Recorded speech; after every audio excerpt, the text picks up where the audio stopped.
Picture this. You're 23 years old. You've saved money for 2 years working at a restaurant back home in California. You finally bought a plane ticket to Bangkok. You're going to travel through Asia, see temples, meet new people, find yourself. Your parents are worried. They don't want you to go. It's dangerous, your mother says, but you laugh it off. You promise to call every few weeks. You promise to be careful. You arrive in Bangkok in September 1975. The heat hits you like a wave.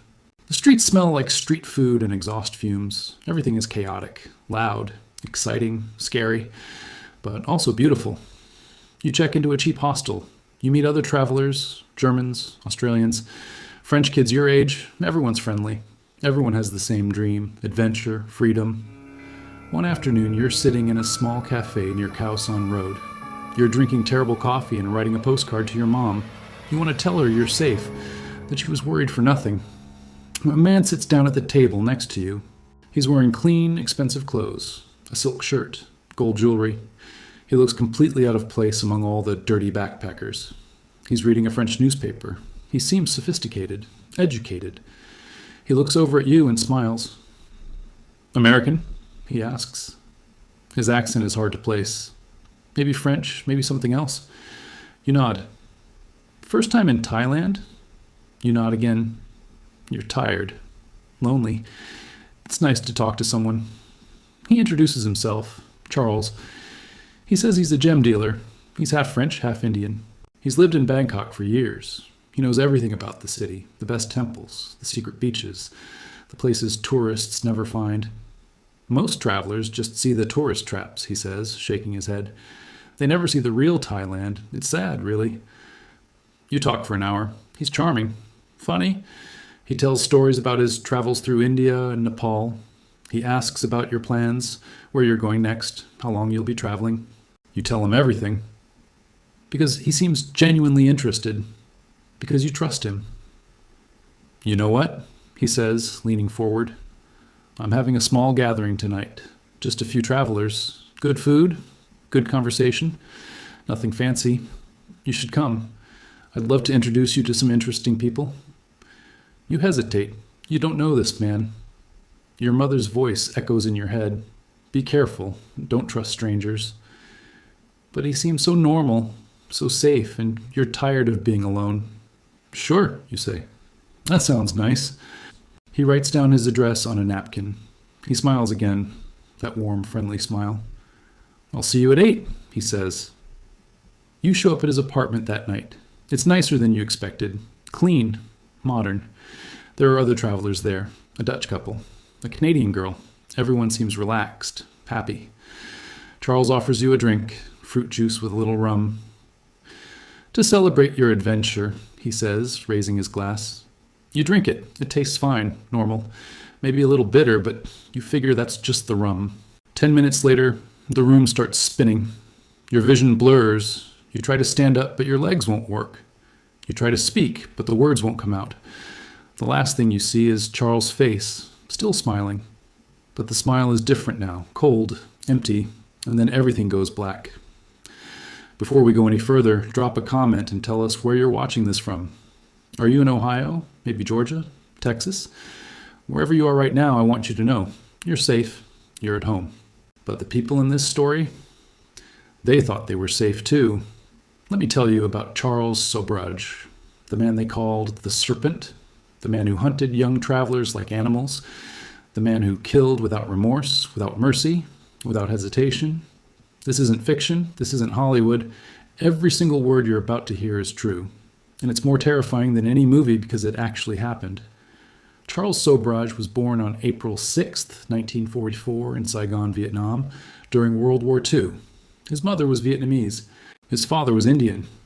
But his father abandoned them when Charles was just a baby. His mother remarried a French soldier named Alphonse Darrow. They had more children, but Alphonse refused to adopt Charles. He treated him differently, like he didn't belong, like he was a mistake. Charles grew up watching his half-siblings get love and attention while he got nothing. He was the outsider, the one nobody wanted. And that rejection twisted something inside him. By age 10, Charles was already stealing, small things at first. Candy, toys, money from his mother's purse. By his teens, he'd graduated to bigger crimes, breaking into cars, stealing bicycles, forging documents. But Charles wasn't like other criminals. He was smart, dangerously smart.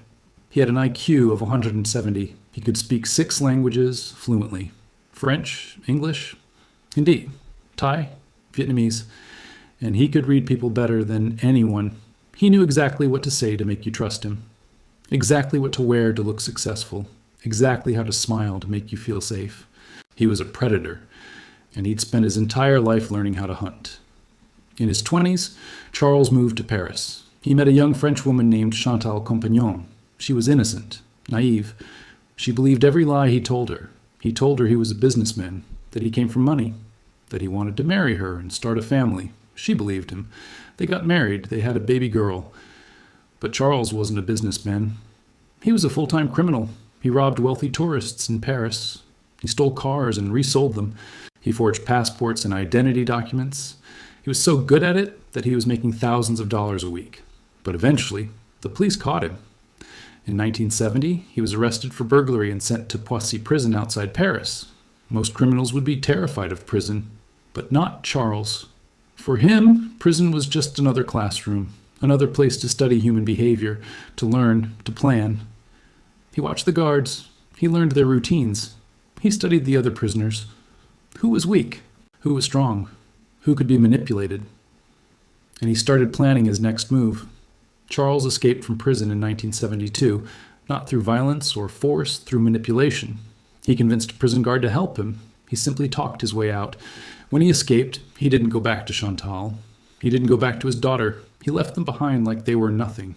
Instead, he fled to Asia, to the chaos of Southeast Asia, where borders were loose and police didn't talk to each other, where a man could disappear and become someone else, where a man could kill and never get caught. The early 1970s were a magical time for young people in the West. The Vietnam War was winding down. The hippie movement was in full swing. Thousands of young Americans, Canadians, Europeans, and Australians were rejecting materialism and conventional life. They wanted to find themselves, to seek enlightenment, to experience other cultures, and so they traveled. They followed what they called the hippie trail, an overland route from Europe through Turkey, Iran, Afghanistan, Pakistan, India, Nepal, and finally into Thailand. They traveled cheap, they stayed in hostels, they hitchhiked, they trusted strangers, because that's what the hippie movement was about: love, trust, peace. But Charles Sobhraj wasn't about peace. Charles Sobhraj was about predation. He arrived in Bangkok in 1973. He met a young Canadian woman named Marie-Andrée Leclerc. She was a secretary, lonely, looking for adventure, looking for meaning. Charles saw her weakness immediately. He seduced her. He told her she was special, beautiful, that he loved her. Within weeks, she would have done anything for him, even help him kill. Charles set himself up as a gem dealer in Bangkok. He rented a nice apartment. He wore expensive suits. He drove a nice car. He looked legitimate, successful, safe, but it was all a facade, all smoke and mirrors. Charles would spend hours at tourist cafes, cheap hotels, and backpacker areas. He'd watch young travelers. He'd listen to their conversations. He'd learn where they were from, where were they going, whether they were traveling alone or with friends. He looked for specific traits: young people traveling alone, people who seemed lost, tired, running out of money, people who looked like they needed help, people who looked vulnerable. Then he'd approach. Always friendly, always helpful. He'd offer advice, tips on where to stay, what to see. Sometimes he'd offer to exchange money at a better rate. Sometimes he'd offer to help them find cheaper accommodation. He'd slowly build trust, over days, sometimes weeks. He was patient, so patient. Eventually, he'd invite them to his apartment, just for dinner, maybe drinks. He'd tell them he was having a small gathering of international travelers. Nothing weird, just friendly people sharing stories. And they'd come, because he seemed so trustworthy, because they were lonely, because they wanted to make friends. That's when he'd strike. Charles would serve food and drinks laced with powerful sedatives, rohypnol, benzodiazepines, drugs that would knock you unconscious within minutes. When you collapsed, Charles and Marie-Andrée would go to work. They'd steal your passport, your money, your traveler's checks, your camera, everything valuable. But they didn't stop there. Charles would study your passport, learn everything about you, your name, your birthday, where we're from, what you looked like. Then he'd use your identity to travel, to book hotels, to cross borders. He'd become you. And you? You'd wake up hours or days later with no memory of what happened, confused, sick, empty-handed, if you woke up at all. Because many of Charles Sobhraj's victims never woke up. They never went home. They never called their parents. They just disappeared. Teresa Knowlton was 21 years old. She was from Seattle, Washington. She had long blonde hair and bright blue eyes. She loved to travel. She loved adventure. In October 1975, Teresa met Charles in Bangkok. He was charming, sophisticated. He told her about the beautiful beaches in southern Thailand. He offered to show her around. She trusted him. 2 weeks later, Teresa's body was discovered in the Gulf of Thailand. She was wearing a flowered bikini. Her body had been in the water for days. The Thai police ruled it an accidental drowning. Just another tourist who went swimming and didn't come back. It happens all the time. But Teresa didn't drown by accident. Charles held her underwater, held her down while she struggled, while she fought, while she died. And then he dumped her body in the ocean like garbage. Vitaly Hakim was 22 years old. He was from France. He was traveling through Asia to find himself, to experience life outside of his small French town. He met Charles in Bangkok in late 1975. Charles befriended him, invited him to his apartment. Vitaly never left that apartment alive. His body was found on December 16th of 1975 on a road outside Bangkok. He'd been strangled. Then his body had been doused in gasoline and set on fire. Charles was trying to destroy the evidence, to make the body unidentifiable, but dental records confirmed it. Vitaly Hakim, 22 years old, dead. His parents in France were devastated. They'd received letters from him just weeks before. Letters saying he was having the time of his life, that he was safe, that he'd be home soon, but he never came home. Henk Bintanja was 29. His fiancée, Cornelia Hemker, was 25. They were from the Netherlands. They were getting married when they returned home from their trip. They met Charles in Bangkok in December 1975. He was friendly, helpful. He said he could help them exchange money at a better rate. They trusted him. Their bodies were found on December 16th, 1975, the same day as Vitaly's. They'd been strangled, burned, left in a ditch like animals. Cornelia was wearing the engagement ring Hank had given her. It was melted into her finger by the fire.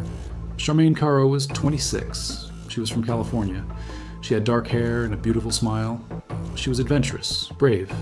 She'd been traveling alone through Asia for 6 months. Her family never saw her again. Her body was found strangled, dumped. Laurent Carrière was 26. Connie Bronzich was 29. They were traveling together through Thailand and Nepal. Charles befriended them in Delhi. He poisoned them. He stole their identities. Their bodies were found in Nepal in December 1975. Stabbed, burned, left on the side of a mountain road in sleeping bags. And here's what made Charles so dangerous. He didn't just kill these people, he became them. After each murder, Charles would take the victim's passport. He'd dress like them. He'd use their credit cards.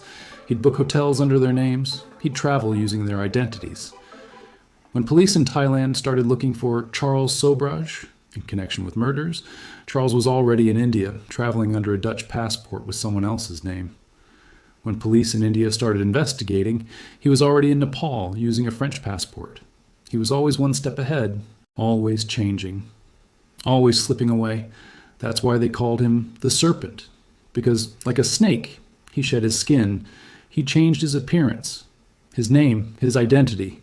He became whoever he needed to be to survive, and his girlfriend, Marie-Andre, helped him every step of the way. She'd befriend female travelers, gain their trust, bring them back to Charles.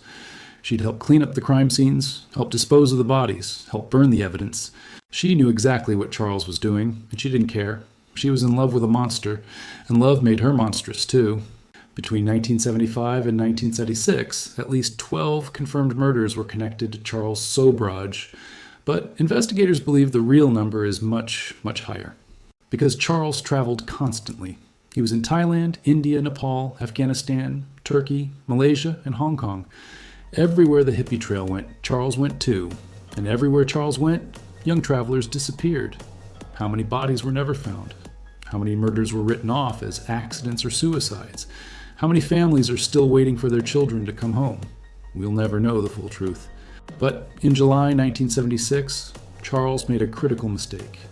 His first real mistake. He was in New Delhi, India, staying at a hotel near Connaught Place. He spotted a large group of French students, about 60 of them, staying at the same hotel. They were on a tour of India. Charles saw an opportunity. He could drug all of them, rob them all at once. It would be his biggest score yet.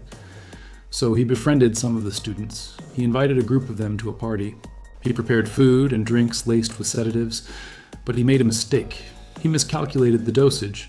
He didn't give them enough sedative to knock them unconscious. Instead, they just felt sick, dizzy, wrong. One of the students, a young man named Bernard, realized what was happening. The students attacked Charles. They tackled him to the ground. They held him down. Someone called the police. Charles Sobhraj, the Serpent, was finally caught. But even in handcuffs, Charles kept manipulating. He gave interviews to newspapers from his jail cell. He sold his story to journalists. He claimed he was innocent, that he was actually helping tourists by warning them about dangerous areas. The police had framed him because they needed someone to blame for unsolved murders, and some people believed him. Beautiful women sent him love letters in prison. One woman, a French lawyer named Isabelle Revaux, fell in love with him and even tried to help him escape. Journalists wrote articles calling him fascinating, charming, and misunderstood. Charles loved the attention. He loved being famous, even if he was famous for being a monster. He spent 21 years in Indian prisons. But here's the disturbing part. He actually enjoyed prison. He bribed guards. He had access to newspapers, books, and gourmet food. He gave interviews. He lived better than most prisoners could ever dream of. In 1997, Charles was released from prison. He was 52 years old. Most people assumed his killing days were over. They were wrong. In 2003, Charles did something incredibly stupid. He traveled to Nepal, a country where he was still wanted for the murders of Connie Bronzik and Laurent Carrière in 1975. Why did he go to Nepal? Nobody knows. Maybe he thought enough time had passed. Maybe he thought he was untouchable. Maybe he just didn't care anymore. He was arrested almost immediately. In 2004, he was convicted of double murder and sentenced to life in prison in Kathmandu. He spent 19 years in a Nepali prison. And even there, even as an old man, he continued to manipulate. He gave interviews. He sold his story. He showed journalists around his cell like he was a celebrity. In 2022, Nepal released him. He was 78 years old. His health was failing. They sent him back to France. He's still alive today. In interviews, he claims he's innocent, that he was framed, that he was just in the wrong place at the wrong time, that all those young travelers, Teresa, Vitali, Henk, Cornelia, Charmaine, Laurent, Connie, and all the others, just died in unfortunate accidents. But we know the truth. Charles Sobhraj is a serial killer, a predator, a monster who hunted innocent young people who just wanted to see the world. He didn't kill because he was insane. He didn't kill because of childhood trauma or mental illness. He killed because he wanted to, because he enjoyed it, because it gave him power. And the scariest part? He looked completely normal. He seemed trustworthy, friendly, helpful. He was the kind of person your mother would tell you to talk to if you got lost. The kind of person who would offer to help you carry your luggage. The kind of person who seemed safe. But he wasn't safe. He was the most dangerous kind of person. The kind who hides behind a smile. So remember Charles Sobhraj the next time a stranger seems a little too helpful. A little too interested in your plans. A little too eager to invite you somewhere private. Remember the young travelers who trusted the wrong person. Who got into the wrong car. Who drank from the wrong glass. Remember Teresa, Vitali, Henk, Cornelia, Charmaine, Laurent, Connie. Remember all the victims whose names we don't even know. The bodies that were never found. The families are still waiting for answers.